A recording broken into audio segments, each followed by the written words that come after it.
Hi hello friends, welcome to CET fighters YouTube channel. ನೀವೇನಾದರೂ ಇದೇ ಮೊದಲ ಬಾರಿಗೆ ನಮ್ಮ ಚಾನಲನ್ನು ನೋಡ್ತಿದ್ರೆ ಆದಷ್ಟು ಬೇಗ ಸಬ್ಸ್ಕ್ರೈಬ್ ಮಾಡಿಕೊಂಡು ಪಕ್ಕದಲ್ಲಿರುವಂಥ ಬೆಲ್ ಐಕನ್ನ ಆಲ್ ಅಂತ ಹೊತ್ಕೊಳ್ಳಿ.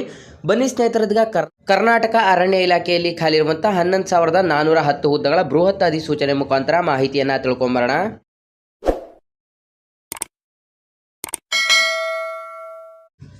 ಇಲ್ಲಿ ಕಾಣಿಸ್ತಾ ಇದೆ ನೋಡಿ ಸ್ನೇಹಿತರೆ, ಈ ಒಂದು ಹುದ್ದೆಗಳು ಸಂಪೂರ್ಣ ಅರಣ್ಯ ಇಲಾಖೆಯ ನೇಮಕಾತಿ ಕರ್ನಾಟಕದಲ್ಲಿರುವಂಥ ಅಧಿಸೂಚನೆ ಆಗಿರುತ್ತದೆ. ಸ್ನೇಹಿತರೆ, ಆಯ್ಕೆಯಾದಂಥ ಅಭ್ಯರ್ಥಿಗಳಿಗೆ ಸಂಪೂರ್ಣ ನಮ್ಮ ಕರ್ನಾಟಕದಾದ್ಯಂತ ನೇಮಕಾತಿಯಾಗಿದ್ದು ಒಟ್ಟು 11,410 ವಿವಿಧ ಹುದ್ದೆಗಳ ನೇಮಕಾತಿ ಅಧಿಸೂಚನೆ ಆಗಿರುತ್ತದೆ.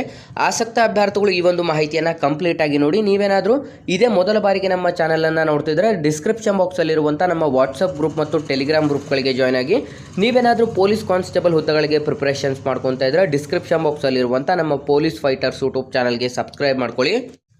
ಸ್ನೇಹಿತರೆ, ಅರಣ್ಯ ಇಲಾಖೆಯಲ್ಲಿ ಖಾಲಿರುವಂಥ 11,410 ಹುದ್ದೆಗಳ ಡಿವೈಡಿಂಗ್ಸ್ ಅನ್ನು ನೋಡಿದ್ರೆ ACF 231, DRF 3,008 ಹುದ್ದೆಗಳು, ಅರಣ್ಯ ಕಾವಲುಗಾರ 1,892, ಅರಣ್ಯ ರಕ್ಷಕ 5,494, RF ಹುದ್ದೆಗಳು 785 ಹುದ್ದೆಗಳನ್ನು ಒಳಗೊಂಡಂತೆ ಟೋಟಲ್ 11,410 ಹುದ್ದೆಗಳ ಬೃಹತ್ ಅಧಿಸೂಚನೆ ನೇಮಕಾತಿಯಾಗಿರುತ್ತದೆ. ಸ್ನೇಹಿತರೆ, ನಿಮ್ಮ ಶೈಕ್ಷಣಿಕ ವಿದ್ಯಾರ್ಹತೆಯನ್ನು ನೋಡಿದ್ರೆ ಅರಣ್ಯ ರಕ್ಷಕ ಹುದ್ದೆಗಳಿಗೆ ನೀವೇನಾದರೂ ಅರ್ಜಿಗಳನ್ನು ಸಲ್ಲಿಸಬೇಕು ಅಂತಂದರೆ ಮಾನ್ಯತೆ ಪಡೆದಂಥ ವಿಶ್ವವಿದ್ಯಾನಿಲಯದಿಂದ ನೀವು PUC ಅಥವಾ ತತ್ಸಮಾನ ವಿದ್ಯಾರ್ಹತೆಯನ್ನು ಹೊಂದಿರಬೇಕಾಗುತ್ತೆ. ಸ್ನೇಹಿತರೆ, ಇಲ್ಲಿ ನಿಮ್ಮ ಒಂದು PUC, ITI, ಡಿಪ್ಲೊಮೊ, JOC ಯಾವುದೇ ಒಂದು ಕ್ವಾಲಿಫಿಕೇಷನ್ ಈಕ್ವಾಲೆಂಟ್ PUCಗೆ ಇರುವಂಥ ಎಲ್ಲ ಕ್ವಾಲಿಫಿಕೇಷನ್ ಕೂಡ ಅಪ್ಲಿಕೇಬಲ್ ಆಗುತ್ತದೆ. ಅರಣ್ಯ ವೀಕ್ಷಕರ ಹುದ್ದೆಗಳಿಗೆ ನೀವು 10ನೇ ತರಗತಿ ಅಥವಾ SSLCಯನ್ನು ಮುಗಿಸಿದ್ರೆ ಅರ್ಜಿಗಳನ್ನು ಸಲ್ಲಿಸಬಹುದಾಗಿರುತ್ತದೆ. ನೆಕ್ಸ್ಟ್, ಉಪವಲಯ ಅರಣ್ಯಾಧಿಕಾರಿ ಕಮ್ ಸರ್ವೇಯರ್ ಹುದ್ದೆಗಳಿಗೆ ನೀವು ಮಾನ್ಯತೆ ಪಡೆದಂಥ ವಿಶ್ವವಿದ್ಯಾನಿಲಯದಿಂದ ಪದವಿಯನ್ನು ಮುಗಿಸಿರಬೇಕಾಗುತ್ತೆ. ಈ ಒಂದು ಅಧಿಸೂಚನೆಗೆ ಅರ್ಜಿ ಸಲ್ಲಿಸಲು ಬಯಸುವಂಥ ಅಭ್ಯರ್ಥಿಗಳಿಗೆ ನಾವು ಮುಂದಿನ ದಿನಗಳಲ್ಲಿ ತಿಳಿಸ್ತಾ ಹೋಗ್ತೀವಿ. ಅರಣ್ಯ ರೇಂಜರ್ ಹುದ್ದೆಗಳಿಗೆ ಇದಕ್ಕೂ ಕೂಡ ನೀವು ಪದವಿಯನ್ನು ಮುಗಿಸಿರಬೇಕಾಗುತ್ತೆ. ವಿದ್ಯಾರ್ಥಿಗಳು ಕಂಪ್ಲೀಟ್ ಆಗಿ ವಿಡಿಯೋನ ನೋಡಿ, ಅವಾಗ ನಾವು ಏನು ಮಾಹಿತಿ ತಿಳಿಸ್ಕೊಡ್ತೀವಿ ಅಂತ ಗೊತ್ತಾಗುತ್ತೆ ನಿಮಗೆ.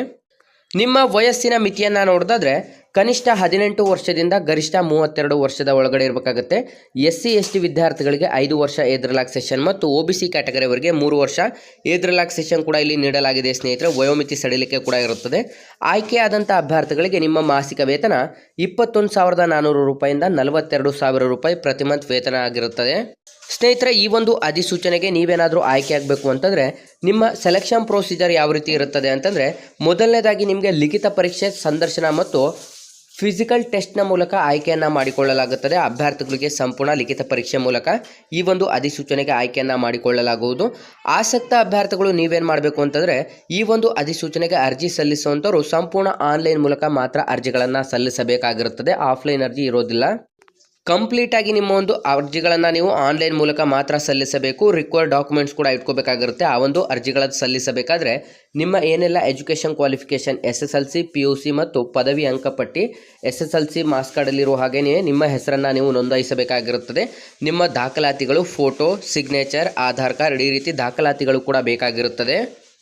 ಅರ್ಜಿ ಶುಲ್ಕವನ್ನು ನೋಡಿದ್ರೆ ಸಾಮಾನ್ಯ ವರ್ಗದ ಅಭ್ಯರ್ಥಿಗಳಿಗೆ 100 ರೂಪಾಯಿ, SC ST ವಿದ್ಯಾರ್ಥಿಗಳಿಗೆ ಶುಲ್ಕದಿಂದ ವಿನಾಯಿತಿಯನ್ನು ನೀಡಲಾಗಿರುತ್ತದೆ.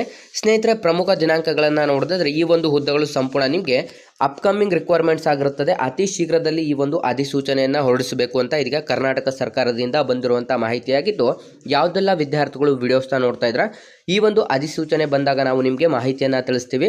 ಆದಷ್ಟು ಯಾವುದೆಲ್ಲ ವಿದ್ಯಾರ್ಥಿಗಳು ವಿಡಿಯೋಸ್ನ ನೋಡ್ತಾ ಇದ್ರೆ ನಮ್ಮ ಚಾನಲ್ಗೆ ಸಬ್ಸ್ಕ್ರೈಬ್ ಮಾಡಿಕೊಂಡು ನಮ್ಮ ಇವತ್ತಿನ ಈ ಒಂದು ಉದ್ಯೋಗ ಮಾಹಿತಿ ನಿಮಗೆ ತುಂಬ ಹೆಲ್ಪ್ಫುಲ್ ಆಗಿದೆ ಅಂತ ತಿಳ್ಕೊಂತ ಆದಷ್ಟು ವಿಡಿಯೋನ ಲೈಕ್ ಮಾಡಿ ಮತ್ತು ನಿಮ್ಮ ಎಲ್ಲ ಸ್ನೇಹಿತರೊಂದಿಗೆ ಶೇರ್ ಮಾಡೋದ್ರ ಮೂಲಕ ನಮ್ಮ ಚಾನಲ್ಗೆ ಸಬ್ಸ್ಕ್ರೈಬ್ ಮಾಡ್ಕೊಳ್ಳಿ ಅಂತ ತಿಳಿಸ್ತಾ ಇದ್ದೀವಿ ಸ್ನೇಹಿತರೆ.